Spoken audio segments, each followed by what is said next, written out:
Welcome to the ISO Show, dispelling myths and sharing tips for success to improve your business with ISO standards, with your host, Mel Blackmore.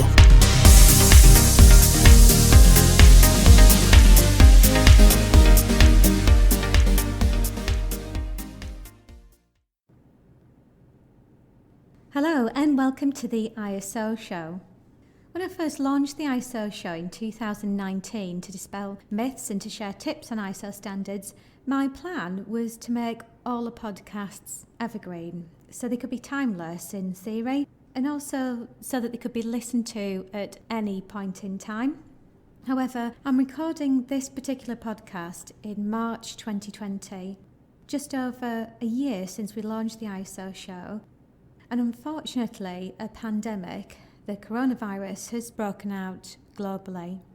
So already there are thousands of deaths across the globe, and many more have actually got the virus at the moment. So I thought it would be helpful to share with you some tips on minimising disruption through business continuity planning, also known as BCP. Hey, I hear you say, what's this got to do with ISO standards? Well, yep, you've guessed it.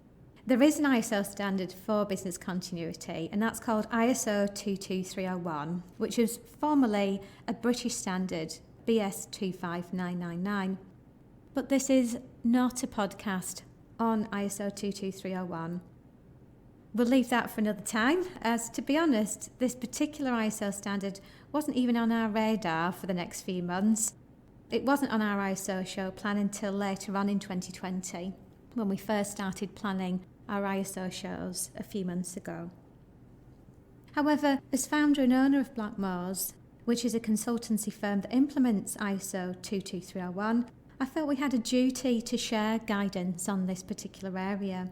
So I'd like to personally thank Rachel Churchman, one of our business continuity consultants, for sharing with us a pandemic business continuity plan. So I'm going to talk you through this particular pandemic business continuity plan over the next 10 minutes to provide some guidance on what it contains. So at the end of the day, this is a sample pandemic business continuity plan. But what I'd like to do is to also provide it to all of our ISO show listeners for free.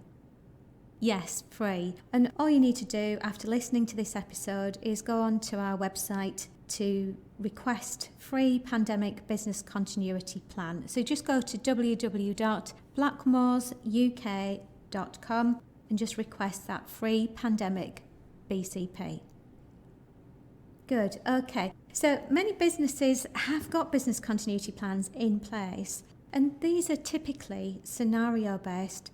So what you do is you identify scenarios that could jeopardise the ability for you to run your business. And in BCP terms, it's about keeping business as usual, BAU. So basically it's looking at different scenarios such as a loss of power, loss of staff members, or inability to be able to access your building. So it's basically something that would have an impact on the continuity of your services or the products that you deliver. And the next step is to carry out a business impact analysis, which is known as a BIA. But I don't want to go into too many technical terms around business continuity. I want to get straight to the pandemic business continuity plan. But I just thought it'd be worthwhile putting this into context because it is important that you do determine the impact in the event of a particular scenario. So that BIA is really useful to do that. And in terms of impact, you're looking at it from a financial perspective, as well as operational and reputational perspective. So what this does is it helps you to create a BCP for a particular scenario, which is exactly what I'm going to share with you today. So the document that you'll be provided with provides a summary. So what is a pandemic? Look at the background to this particular one, in terms of where it started and where we're at the moment, with links to that information online, up-to-date information. And it provides an introduction to pandemic flu. And the aim of that document is to guide, coordinate and support the planning and preparations made by your company. Okay, so remember, this is just a sample for you to kind of, it's a good starting point, really. Next is we look at the objectives of that pandemicBCP. And the key objectives here is to minimise the impact on your employees and customers as well by the promotion of awareness and preventive methods that you can take in the event of an influenza pandemic. So this highlights within a few bullet points how that's done. So it's about basically ensuring that the critical services are maintained. So that's critical services. And that disruption to other key services is kept to a minimum where possible. Okay, so you need to understand what are your critical services and what are your key services. Because then you need to look at reducing the impact on daily life and business, also anticipate and plan for other associated consequences, minimisation of loss, that's including financial loss, and managing the return to BAU, that's business as usual, as quickly and as swiftly as possible. And also, of course, I think probably most importantly, is to help minimise the spread of the virus at a local level. The BCP also helps to address, what is that impact as well on the organisation. So this kind of brings in elements of the BIA that I mentioned. So it highlights the fact that the impact is typically going to be employee absenteeism, service delivery disruption, supply chain disruption. So you might be able to operate, but if you're dependent on certain products in order to be able to deliver your service and products, then you could potentially be scuppered. Logistics disruption, so how many of your staff are travelling in by train? Could that be affected? Potentially. So the other thing is as well, client uncertainty. So there are mitigating controls that you can put in place to try and reduce that client uncertainty. Within the plan, we've included some examples of typical roles and responsibilities. The first one being a facilities manager within the company. So what this does is it provides a list of things that they could potentially do and that they're responsible for. So things like having alcohol gel stations in place and maintained at the reception entrances. Having appropriate notices and posters displayed at these gel stations and at other communal areas within the building. And this information that you're displaying should include things like, what are the symptoms of this influenza? What to do if you become ill at work? Not to come into work if you have the symptoms. And also social distancing protocols. It was funny, I was at a meeting earlier today and we were actually practicing the new Chinese version of a handshake, which is kind of ankle to ankle or elbow to elbow, and we were joking about it, but to be quite honest, I was quite pleased that we were doing that rather than shaking hands at this current stage. It's sad but true. So it's just things like that we have to kind of consider, because obviously I think in certain countries like in Italy, they've restricted things like the typical greeting and of kissing cheeks, that sort of thing. Anyway, going back to facilities management, other responsibilities could be making sure that cleaning regimes are increased and intensified, and also ensuring that there's appropriate provision for the disposal of clinical waste.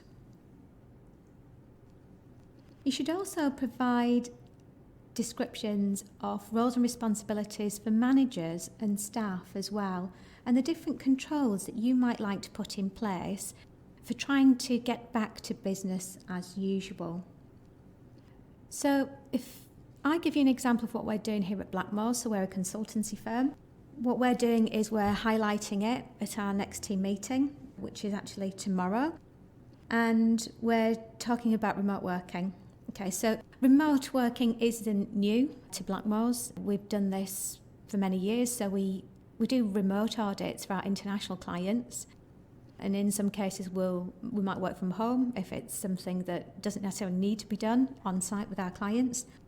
So it's not new, but we only do that in certain circumstances.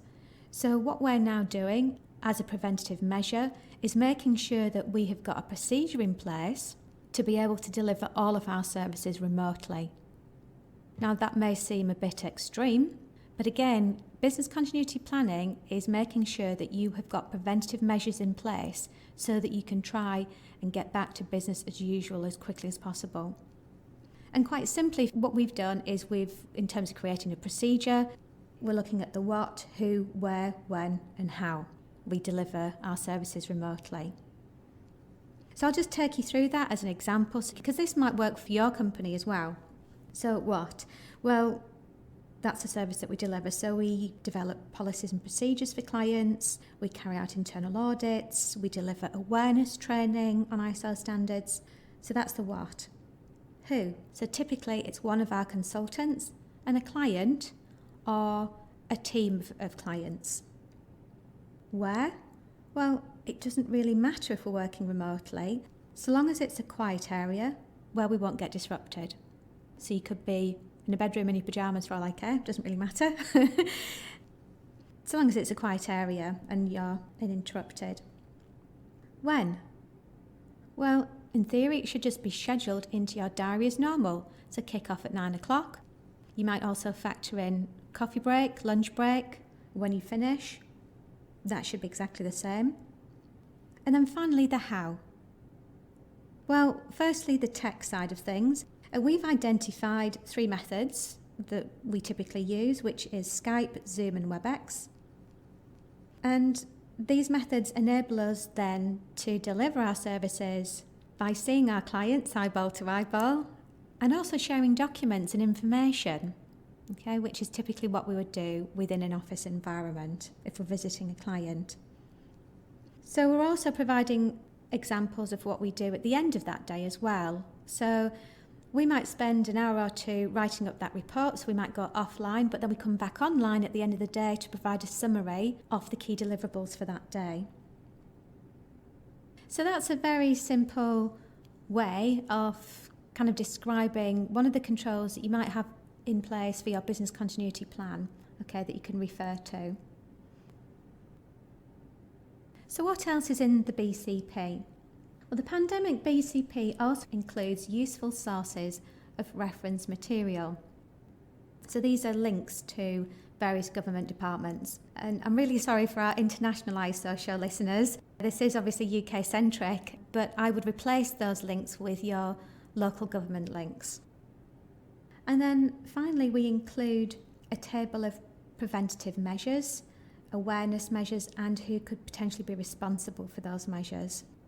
So that's things like who's responsible for monitoring employees' health, reviewing symptoms and risks. So there's a table there of the typical sorts of responsibilities. We've also added on to this pandemic business continuity plan some other guidance as well that you can use. So this is guidance on hand hygiene. So, washing hands, how to do that. So these are actual diagrams to explain that, and also use of face masks and how to dispose of them, that sort of thing. So in summary, that's what's contained within a pandemic business continuity plan. Hopefully this whistle-stop tour has just given you a bit of a flavour for what you should be including. So don't forget to request that free copy of the pandemicBCP via www.blackmoresuk.com. And if you don't want to miss any future episodes of the ISO show, which we will be covering ISO 22301 at some stage, then don't forget to subscribe so you don't miss any episodes at all. And the links to those different podcast players are available on our website too. So thanks very much for listening, and I look forward to catching up with you on the next ISO show.